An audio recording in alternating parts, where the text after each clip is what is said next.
반갑습니다. 답변이 없네요. 제가 금요일 날 말씀도 제가 드렸지만 사실은 제가 와서 굉장히 도전을 받고 그리고 제가 은혜를 받았습니다. 그리고 우리 장무환 목사님께서 목회를 이렇게 잘하시는 줄 제가 몰랐습니다. 정말 목회를 잘하시고 사실 제가 이민 목회를 한 6년을 했습니다. 달라스에서.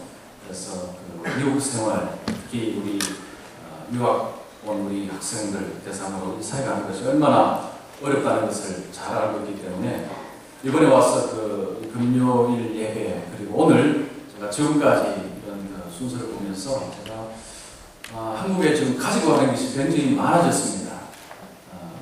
그리고 제 아들을 가져왔습니다. 7학년인데 제가 이 펜스테이트 대학에 보내고 싶어요. 이유는 이 학교 때문이 아닙니다. 교회 때문입니다. 교회. 정말 교회 때문에, 영광교회 때문에 이런 교회라면 아들을 제가 맡길 수 있는 그런 교회다. 그래서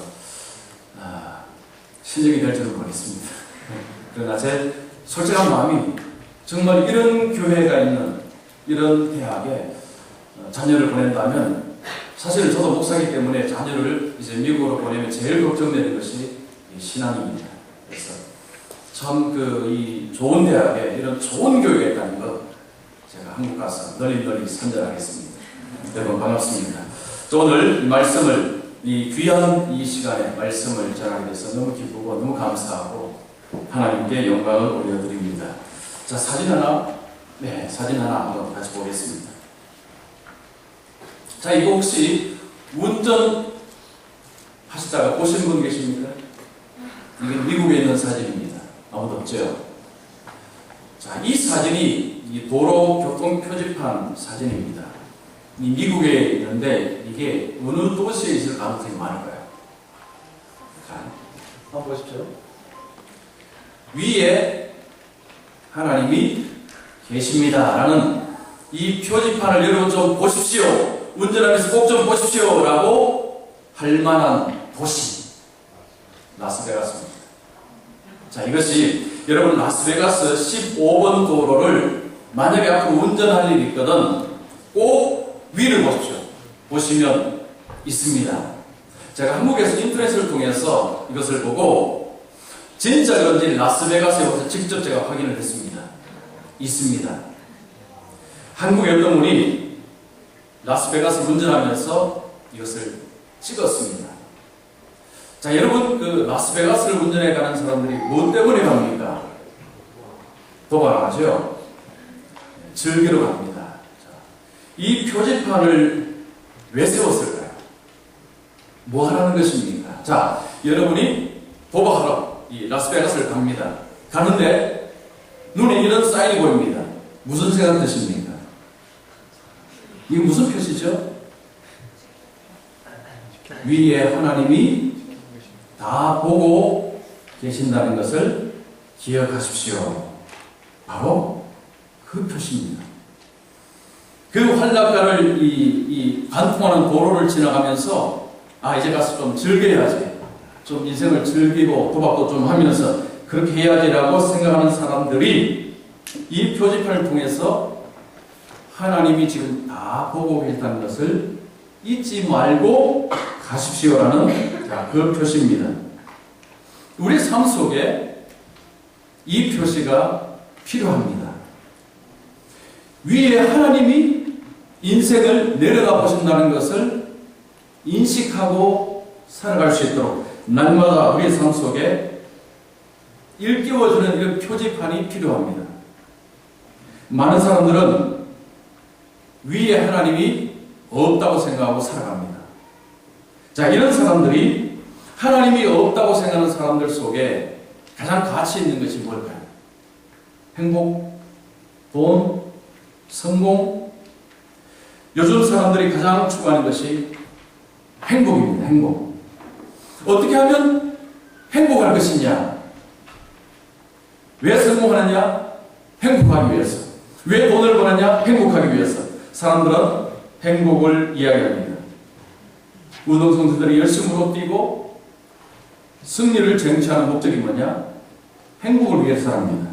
자, 사람들은 어떻게 하면 이 땅에서 행복하고 즐겁게 살 것이냐? 이 생각을 가지고 살아갑니다. 자, 그러나 위에 하나님이 계시다는 것을 인식하고 사는 사람은 이 땅의 행복도 중요하지만 이 땅의 행복보다 더 중요한 것이 있다는 것을 인식하며 살아가게 됩니다. 이 세상이 다라는 생각하는 사람은 어떻게 하면 더 많은 것을 벌고 더 많이 누리고 더 많이 즐기고 더 많이 놀 것이냐, 그것에 관심이 있습니다. 그러나 위에 하나님이 계시다는 것을 인식하며 사는 사람은 이 땅의 삶이 다간이기 때문에 이 땅에서 내가 어떻게 준비할 것이냐, 이것을 생각하며 살아갑니다. 자, 복음은 좋은 소식입니다. 복음, 좋은 소식. 취업을 준비하는 분들에게 복음은 무엇입니까? 취업을 어떻게 하면 취업을 할 수 있는가? 이 정보를 알려주는 것은 그들에게 복음입니다. 자, 운동선수에게 복음은 어떻게 하면 1등을 하느냐, 금메달을 따느냐. 자, 이것이 복음일 것입니다. 자, 그러나 한 번은 죽어야 되는 사람, 언젠가는 죽음이 와야 되는 저와 여러분들에게 복음은 뭐겠습니까? 얼마나 돈을 많이 벌 수 있느냐, 얼마나 행복하게 살 수 있느냐, 얼마나 재미있게 살 수 있느냐, 이것이 복음이 될 수가 없습니다. 한 번 죽어야 되는 저와 여러분들에게 복음은 뭐냐? 어떻게 하면 구원을 받을 수 있는가? 이것을 알려주는 것이 복음입니다. 그래서 한 번 죽어야 되는 저와 여러분들에게 해야 하는 진짜 중요한 질문은 어떻게 하면 행복할 것이냐, 어떻게 하면 잘 살 것이냐, 어떻게 하면 1등할 것이냐, 어떻게 하면 성공할 것이냐. 이보다 더 중요한 질문은 어떻게 하면 구원을 얻을 수 있습니까? 라는 질문입니다. 제가 한 달 전에 우리 교회에 어떤 한 분이 갑자기 세상을 떠나셨어요. 제가 사는 지역은 그 봉천동입니다. 여러분, 봉천동 혹시 거기 오신 분 계십니까? 이 서울대 전철역에서 봉천 고개 쪽으로 올라가면 거기 아파트 단지가 있습니다. 그런데 한 분이 저녁에 중학교 뒷 골목에서 걸어가다가 차에 치이셨어요. 차에 속도가 없었습니다. 근데 치이자마자 바로 그냥 이 가슴의 뼈들이 속으로 다 들어가서 병원에서 2시간 만에 사망을 했습니다. 거기는 사람이 이렇게 죽을 수 있는 곳이 아닙니다. 장례를 치르고 제가 왔습니다. 사람은 한 번 죽습니다. 어떻게 죽을지 우리는 모릅니다. 자, 죽어야 되는 저와 여러분들에게 어떻게 하면 행복할 것이냐, 어떻게 하면 돈을 많이 벌 것이냐, 어떻게 하면 공부를 잘할 것이냐, 물론 중요하지만 그보다 더 중요한 질문은 어떻게 하면 구원을 받을 수 있는가? 라는 질문입니다. 자, 오늘 본문에 한 율법 교사가 나옵니다. 자, 이 사람이 예수님께 나와서 하는 질문이 무엇입니까? 자, 한번 말씀을 보시면 선한 선생님이여, 자, 내가 어떻게 하여 영생을 얻으리이까? 내가 어떻게 하여야 구원을 얻으리이까? 라는 이 질문입니다. 자, 이 사람은 이 생명이 끝나고 나면 다른 세계에 있다는 것을 아는 사람입니다. 그래서 예수님께 나와서 예수님, 어떻게 하면 구원을 얻을 수 있습니까? 어떻게 하면 영생을 얻을 수 있습니까? 라고 질문을 했습니다. 예수님 시대의 사람들은 죽고 난 이후에 새로운 세계가 있다는 것을 믿었습니다. 구약 성경에 그런 말씀이 있습니다. 영원한 기쁨의 나라, 영원한 복의 나라, 영원한 고통의 나라, 영원한 저주의 나라, 두 나라가 존재하는 그들은 배웠습니다. 말씀을 통해 배웠습니다. 자, 그래서 그들은 이 죽음 이후에 새로운 세상이 있다는 것을 아는데 문제는 어떻게 해야 그 영생에 들어가는지를 이 사람은 잘 몰랐습니다. 그런데 그것을 그는 알고 싶었습니다. 그래서 예수님, 어떻게 하여야 영생을 얻으리까? 라고 질문을 했습니다. 그는 예수님께 여기에 대한 답변을 듣고 싶습니다. 우리가 내 생명이 언젠가는 끝이 난다는 것, 가는 데는 순서가 없습니다. 자, 언젠가는 끝이 나는데 그때 내가 어디로 갈 것이냐라는 질문을 한 번이라도 하는 사람은 복음을 들을 때에 복음의 귀를 엽니다. 그러나 죽음이 다 끝나는데 뭐 죽은 이후에 뭐가 있느냐라는 사람은 복음을 아무리 전해도 귀를 열지 않습니다.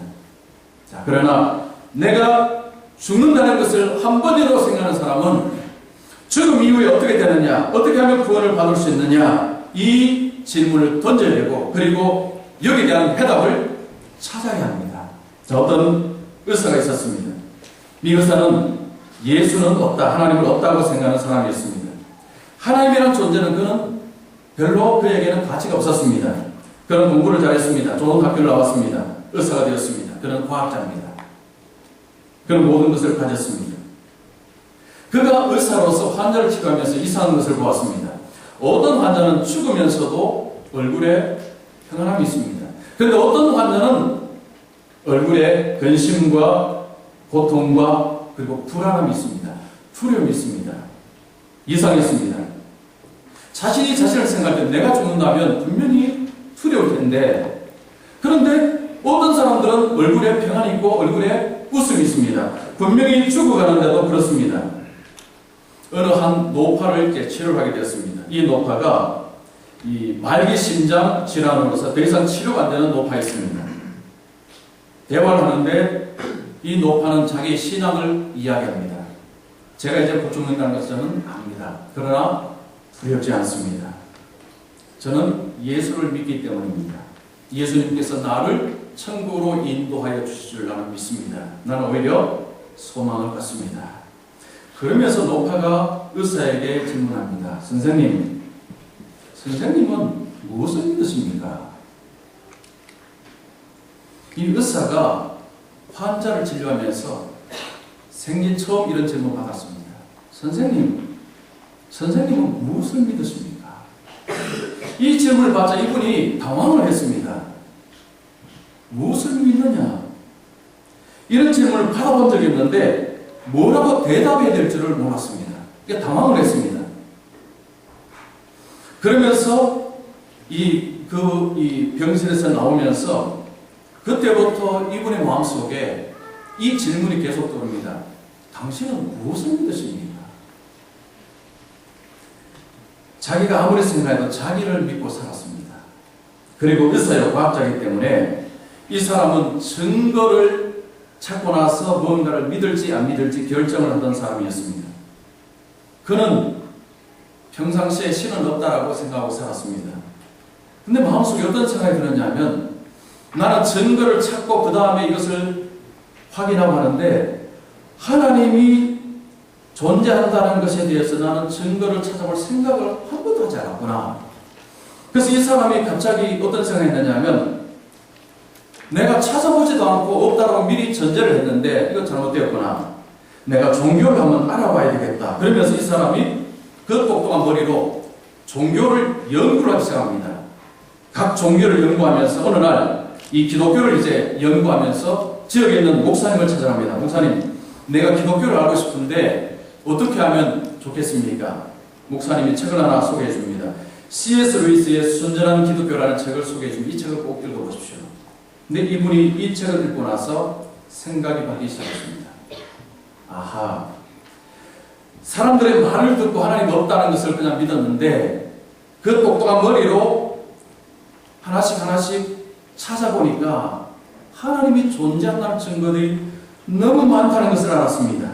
그래서 이 사람이 나중에 무릎을 꿇었습니다. 주님, 하나님은 살아 계시는군요. 자, 이분이 미국의 국립공원은 원장 이 콜린스 박사라고 합니다. 지금 원장님 보겠습니다. 자, 많은 사람들이 하나님이 없다라고 생각하며 살다가 하나님을 만나면 가장 큰 후회가 뭔지 아십니까? 뭘 가장 많이 이야기하는 거 아십니까? 간증을 많이 들을 때 많은 분들이 하는 이야기가 시간을 낭비했다는 그 이야기를 굉장히 많이 합니다. 열심히 살았는데 하나님 만나고 보니까 내 삶이 너무 낭비했습니다. 이런 이야기를 참 많이 합니다. 다른 사람 말 듣고 하나님 없다는 말 듣고 그냥 그런 줄 알았는데 하나님이 계시다는 걸 알고 보니까 자기가 없다고 생각하고 살아온 삶이 너무 허무한 것입니다. 제가 대학을 들어가서, 저는 목사들입니다. 대학을 들어가서부터 의심이 생겼어요. 하나님이 정말 살아계신지 그때부터 질문이 떠오르는데 도무지 답을 찾을 수 없었습니다. 제가 다닐 때 대학 문화는 굉장히 이 잔디밭에서 막걸리를 많이 마시고 이 당구를 많이 치는 문화였습니다. 이 대학을 들어가니까 하나님이 계신지 안 계신지 막 혼란이 오면서, 우리 아들 있는데 이런 이야기를 모르겠습니다. 네, 그러면서 이제 이 친구들하고 이렇게 막걸리도 좀 이렇게 마시면 안 되는데 마시기 시작했습니다. 재밌더라고요. 즐거웠습니다. 성현아 집에 가서 엄마 이야기하지 마라. 그런 어떤 그런 즐거움들, 막걸리도 한잔 마시고, 이거 당구도 치고, 수업도 빼먹고 이러면서, 근데 하나님에 대한 혼란이 생기니까 그런 생활을 더 하고 싶어졌습니다. 그래서 안 해야 될 것을 하고, 가지 말아야 될 것을 하고, 상상하지 마십시오. 자, 그렇게 하면서 이제 어떤 이 머릿속에 하나님에 대한 이 어떤 존재가 불투명해지니까 어떤 삶의 방향이 자꾸 그런 데로 가기 시작했습니다. 그런 고민을 하는 가운데서 하나님이 저를 만나주셨는데, 제가 만나고 나서 든 생각은 뭐냐면, 참 어리석었다. 참 어리석었다. 친구들하고 잔디밭에서 그렇게 하던 그런 것들이 제가 생각하는 너무 어리석었다. 너무 어리석었다는 생각이 들었습니다. 여러분, 이 신앙은, 이 하나님을 섬긴다는 것은 하나님과 개인 관계를 말합니다. 자, 그럴 때는 우리가 다른 사람 말 듣기 전에 스스로가 찾아봐야 됩니다. 목사들로 태어나고 어릴 때는 그냥 교회를 열심히 다녔는데 대학생도 되니까 머리가 복잡해지고 하나님의 존재에 대한 의심이 들어올 때, 자, 그렇지만 그때 찾았습니다. 이미 하나님은 나에게 함께 계셨지만 그 하나님이 함께 하신 하나님의 도우심을 뒤늦게 깨달았습니다. 자, 깨닫고 나니까 인생이 분명해졌습니다. 내가 왜 살아야 되는지, 무엇을 위해 살아야 되는지, 내가 왜 어떻게 살아야 되는지가 분명해졌습니다. 그리고 제가 신학교로 가게 되었습니다. 자, 하나님께서 우리의 인생을 하나님이 부르시는데, 먼저 하나님 우리에게 너는 죽는다. 죽음 이후에 너의 삶은 어떻게 될 것인가 한번 생각해보고 이 질문을 하라는 것입니다. 내가 어떻게 하여야 구원을 얻으리까? 자, 율법교사가 질문합니다. 자, 이 율법교사는 똑똑한 사람입니다. 오늘날 여러분들 아주 이 공부를 열심히 하고 잘하는 분으로 제가 알고 있는데, 이 당시에 율법교사는 여러분들보다 훨씬 더 많이 공부하고 똑똑한 분들입니다. 자, 이런 분이 예수님 어떻게 하여 구원을 얻으리까? 라고 질문을 합니다. 자, 그때 예수님께서 뭐라고 대답하는지 보십시오. 예수님이 율법에 무엇이라 기록되었으면 내가 어떻게 읽느냐? 그러면서 너가 아는 율법에 어떻게 해야 영생을 얻는지 뭐라고 쓰여있느냐? 물었습니다.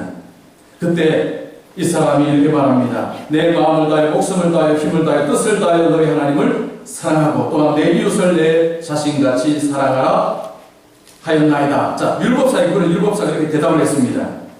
그러자 이 예수님께서 내 대답이 옳도다라고 말씀하셨습니다.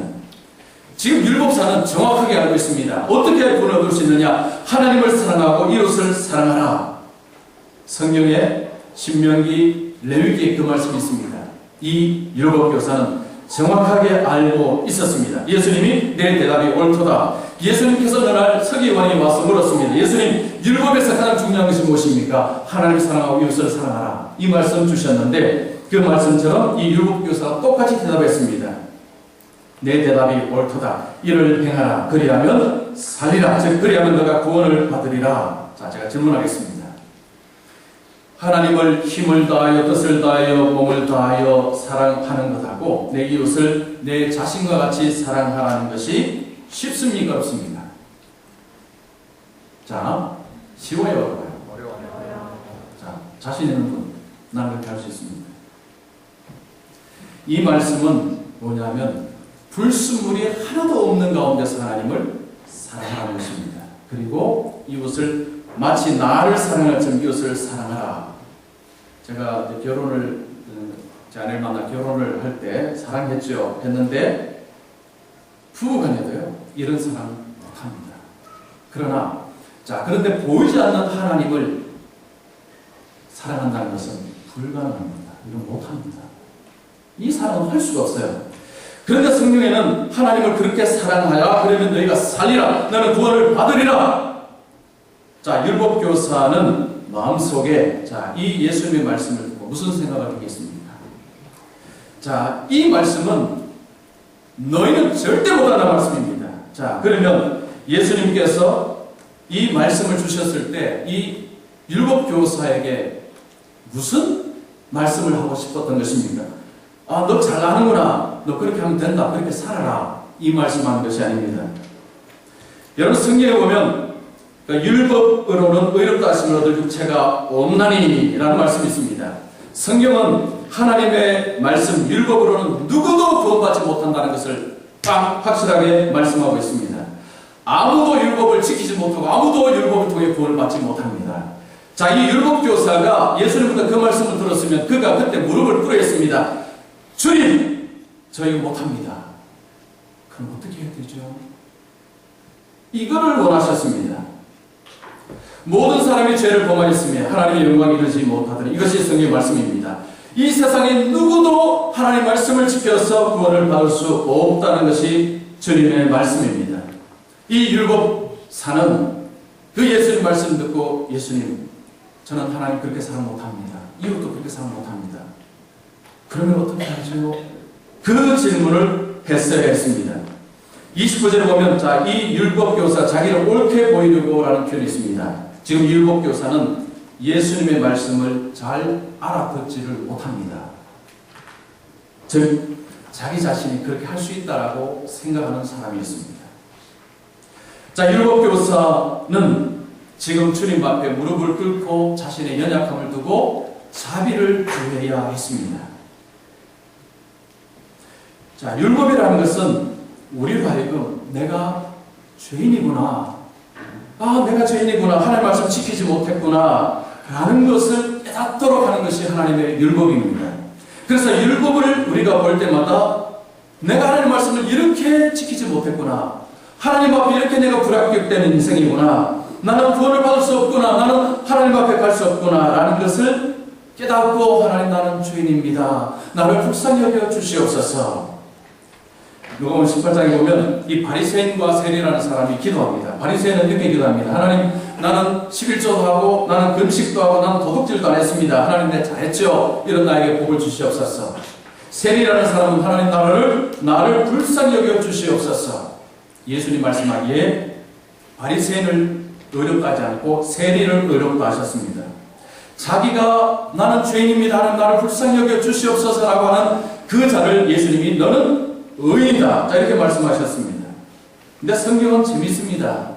자기를 죄인으로 인정하고 주님 앞에 무릎 꿇는 자에게 너는 의인이라고 이야기하고, 저는 하나님 앞에 11조하고 하나님 앞에 금식했습니다라고 큰 소리 치는 자에게 너는 죄인이라고 이야기합니다. 이게 역설입니다. 여러분 자신을 어떻게 생각하십니까? 자신이 지금 하나님 없이 내 의로 내 선을 통해서 하나님 나라에 등등히 당당히 죽고 나서 내가 하나님 나라에 들어갈 수 있다라고 그렇게 자신하십니까? 아무도 못 들어갑니다. 천국문 앞에서 좌절됩니다. 그럼 어떻게 됩니까? 예수님이 우리에게 뭘 이야기했습니까? 예수를 믿으라. 주 예수를 믿으라. 내가 만일 내 입으로 예수를 주로 시인하며 하나님께서 그를 죽은 자 가운데서 살리신 것을 내 마음에 믿음의 구원을 받으리라. 예수님 말씀합니다. 나를 믿으라. 그러면 너는 구원받을 것이다. 예수님을 믿으라. 내가 너를 구원해 줄 것이다. 이 약속입니다. 여러분, 믿는다는 것이 무엇입니까? 예수를 믿으라 말씀하셨는데, 그러면 뭘 어떻게 하라는 말입니까? 어떤 선교사님이 이 타나섬에 선교를 갔습니다. 선교를 하자마자 부인이 세상을 떠났습니다. 6개월 된 아들도 세상을 떠났습니다. 그런 가운데서도 그는 계속해서 선교를 하는데 그 섬에 이 식인종들이 살고 있었습니다. 그런데 이분이 이 요한복음 1장 12절을 번역을 합니다. 영접하는 자 곧 그 이름을 믿는 자들에게는 하나님의 자녀가 되는 권세를 주셨으니, 이 말씀을 번역하는데 문제는 이 믿는다라는 표현이 식인종들 사이는 없었습니다. 그런데 이 표현을 어떻게 해야 될지 도무지 이 고민이 되었는데, 어느 날 그 머릿속에 지혜가 떠올랐습니다. 한 원주민이 이제 자기를 돕는 원주민이 있었습니다. 원주민을 불러다 놓고, 자, 이분이 뭘 하느냐니 의자에다가 앉았습니다. 그리고 다리를 바짝 들었습니다. 바짝 들고 뒤에 의자를 딱 기댔습니다. 기대면서 이 원주민에게 물었습니다. 지금 내가 하고 있는 이것을 이 나라, 이 섬의 용어로 자, 어떤 표현을 씁니까? 그러자 그 원주민이 그 단어를 이야기해 줬습니다. 바로 이거다. 그래서 그가 이 단어를 번역할 때 그 믿는다는 표현을 그렇게 번역을 했다고 합니다. 자, 믿는다는 것은 우리가 의자에 앉았을 때 뒤에 바싹 의자에 기대고 자신의 몸을 맡기는 것을 믿는다는 것입니다. 자, 예수를 믿는다고 할 때 나의 삶을 하나님, 나의 삶을 지금부터 나의 삶을 이끌어 주시고 나의 삶을 통제하여 주시고 나의 삶 속에 일을 해 주시옵소서라고 자신의 삶을 통째로 맡겨드리는 것이 믿는 것입니다. 자, 그런데 예수를 믿는 사람들 중에서도 아니면 여러분 중에서 이런 생각을 갖고 있는 분들이 계실지 모르겠습니다. 나는 충분히 선한데 왜 내가 죄인이냐. 그래서 어떤 어려움이 닥치면 어떤 분들이 이런 생각합니다. 왜 나에게 이런 어려움이 닥치는가? 왜냐하면 나는 하나님 앞에 11조도 하고 봉사도 하고 예배도 드렸는데 왜 나에게 이런 악한 일이 생겼느냐? 이런 생각 많이 합니다. 이게 무슨 생각입니까?